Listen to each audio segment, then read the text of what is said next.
freshman season to now your second season? Oh, I feel like we're all so much more comfortable. Yeah. Last season was my first time ever doing any sort of fight choreography for a film or TV. And it was like I was very nervous at the start of every fight day. I would just like dread it because I wasn't confident yet that I would be able to pull it off in like 3 takes max, because we got to move fast. So, but then this year, after having seen season 1, I've been like, oh, okay, like I'm so much harder on myself than it actually looks. I came in with a lot more confidence and a lot more skills. Henry, what are you? Hi, Eddie. Nice to meet you. Eddie and I trained with this guy Sam Lee over the summer. He's a wushu master. He's incredible, and he also gave us some pointers on stunt choreography and stunt fighting, as opposed to actual martial arts, because it is very different. So yeah, I feel way better this season, and I can't wait for everyone to see the rest of the fights because they're very, very dope. I mean, the fights leveled up in season 2. I mean, you guys have only seen up to episode 4 now, but having done the whole season now, it's so clear that we were able to make this jump. And first of all, shout out to our stunt team, Andrew Chin and everybody. It is, with the television shooting schedule, as far as time and money goes, it is a miracle that we pull off what we do every 8-9 days of production, like that we were able to accomplish that. So huge shout out to all of them and everybody that makes that happen. Yeah, they're incredible, and they always take care of us. We're always super safe with it, and they're just wonderful teachers. So they guide us every step of the way, and they're so invested in the story and marrying that with the choreography of the fights. So you get to see the emotional aspects of the characters through the fighting itself. So that's such a treat for us to play. It's great. Okay, well, we're going to talk about a thing that has been trending on Twitter, whenever episode airs. There's a lot of theories going on, and like last season, everyone had these theory boards. I had theory boards. We thought Dennis was actually a villain, and he's like secretly like infiltrating like Althea, the Shen family. We heard so many different theories. Was there any theories that you were just like, wow, this is like insane? Like, what theory did you guys hear that really blew your mind? You mean that didn't come through? That didn't come through or did come through, Like, there was a theory that Jilan was Henry's mother. Oh my god. We haven't disproven it yet. Oh, come on. That was the most wild, for sure. That was my favorite, for sure. That was actually my favorite too, because it was so wild. Yeah. well, another thing that one of the fans asked was, last season we saw a lot of controversy with the siblings. All three, they were trying to get along, get to know each other. But this season, it seems like everything's going well. Are we going to see some conflict between the 3 of them again? This is normal for siblings to fight. Are we going to see any conflict between the 3 siblings this season, just to bring some more drama? Yes. I think there's always I think that's what's so fun and that people can relate to Nikki, Althea, and Ryan, is that we always have little inside jokes, and you really, no matter what is happening, which scene, if it's serious or it's comedic, you can see the chemistry and you can see the relationship layered in. So I think naturally with anything, there's some sass in there, like we just throw it in. It's fun. I love them. It's whatever conflict that does arise, there is always a foundation of love that's there. So that's never interrupted at all. But there's a ton of snarky comments and things that we dig at each other that we try and even fit in on the day, and we love to play around. I think in this season in particular, there is conflict, and it maybe is not internal. It is an external conflict that happens, and you'll see the Shen siblings work through that. Okay. Well, another thing that I'm curious about is that this season is that we see the men of the series, we see a lot of, you guys are all beautiful, and we get to see you guys, I know I always ask this, the shirtless scenes were amazing. Thank you for those. Thank you for Bob and everyone. Thank you, editing. Well, I just wanted to know, we get to see these beautiful men, Asian men on stage, and I'm get to see them on the show, and I'm so happy every time I see that. For you, do you guys ever feel shy when you're like, no, I have to do this, like, or do you ever, how do you feel whenever you get those scenes?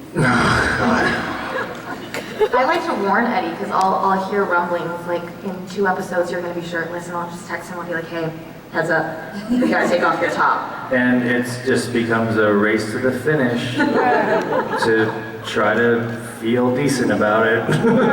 it's a. All right, so I did a few years ago. I did a guest spot on Broad City, and the whole gag was me like being like very scantily clad, and it was the whole joke was of adult nature, but I took a lot of pride in that because I was like, wait a second, we never get to see Asian guys be in this situation in a fun, like willing, like not being made fun of kind of way. So I took that as an opportunity to be like, hey, this is a point of pride here. I can kind of take one back for seeing Asian guys who, we don't usually get to do this stuff. And now on this show, it's almost a bit too much. I don't know. It's a little intimidating, but it's part of the job, and I just have to. It's a lot of push-ups in between takes. I loved that there was an episode where it was just Tony's torso. No head. Just, No head. I was It could have not been Tony. It could have not been Tony. We don't know. Yo, I swear, I didn't know that it was Althea next to Dennis in that moment, and I just saw the abs, and I was like, wait, did I do it? No, it's not me. I think it's, by the way, you looked great in that Broad City episode. I've seen it. Thank you. Very good. A lot of people see it. It's not my show. I think it's really cool to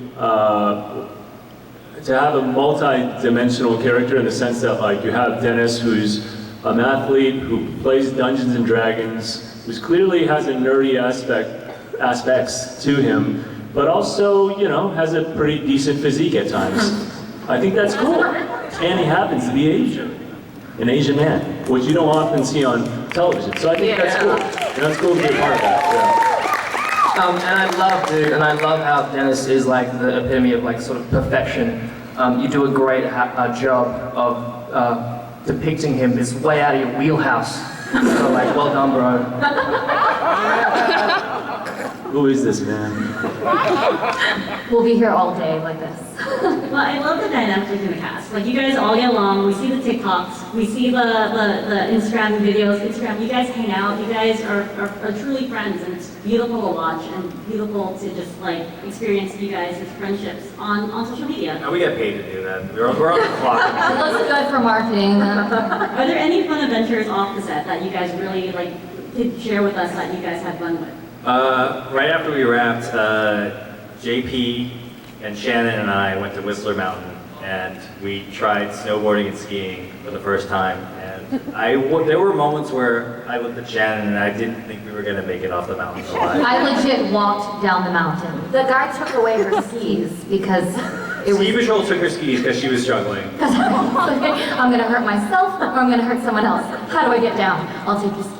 But And she has video of me wiping out literally every 5 seconds. Like, it was really cute. it was a bonding moment for sure. And JP killed it.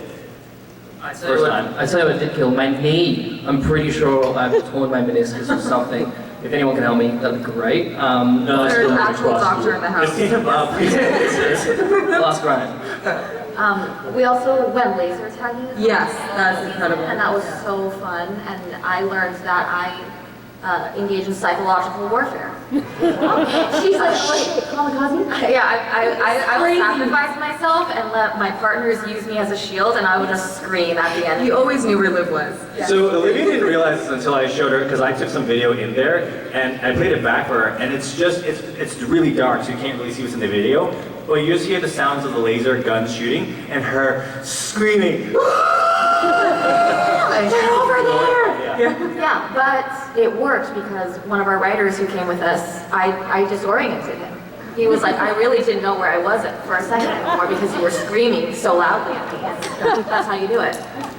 I think what's been really nice is that we filmed during both seasons during a pandemic, and so first season we were in Vancouver exclusively. We could only go home for like 2 weeks during Christmas, so we really like right away bonded because we either bonded or you would have no friends. So like we had to quit. So yeah, quit. So it's been really nice and it's fun.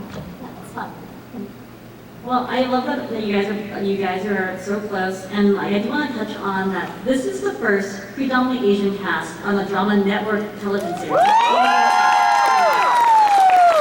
It's such an important series, and we're going on to season 3, and I'm so excited for that. And you know, it's beautiful to watch our CSLs on screen. It's not just one Asian person who represents all of it. The pressure's off for you guys.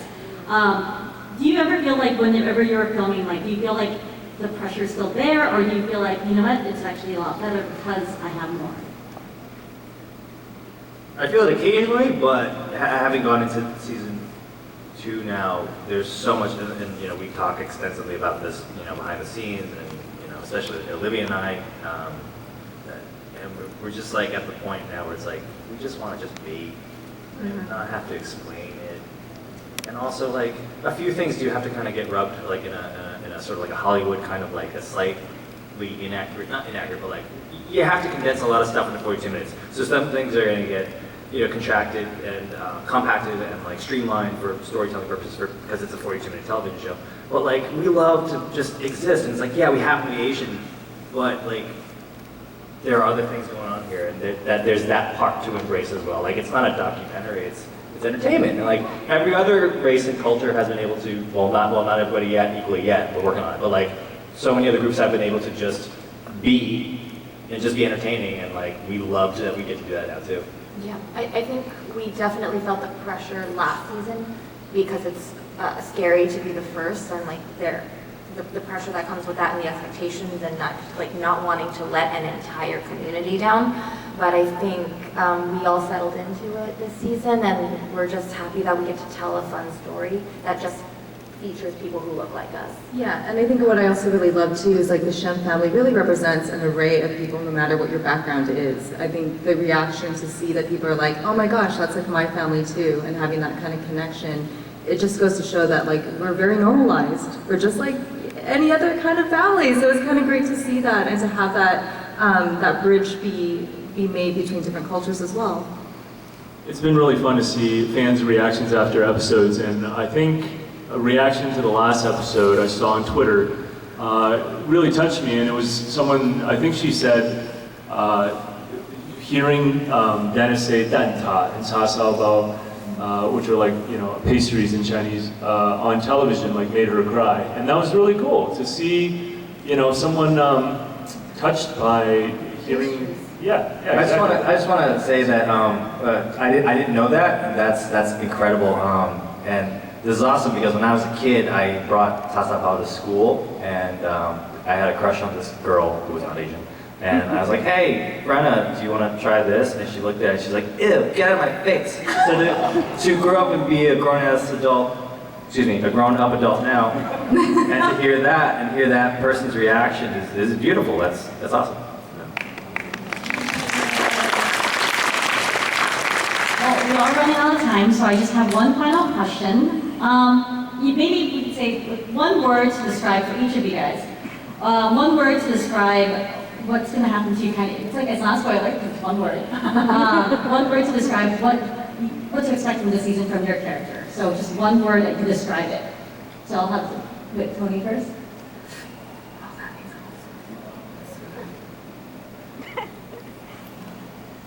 Violence. Whoa. Wait a minute. Tony, don't give it all away. Okay, I'll be ominous too. Rock bottom. Oh. That's too Is that hyphenated? I don't know. I should do it as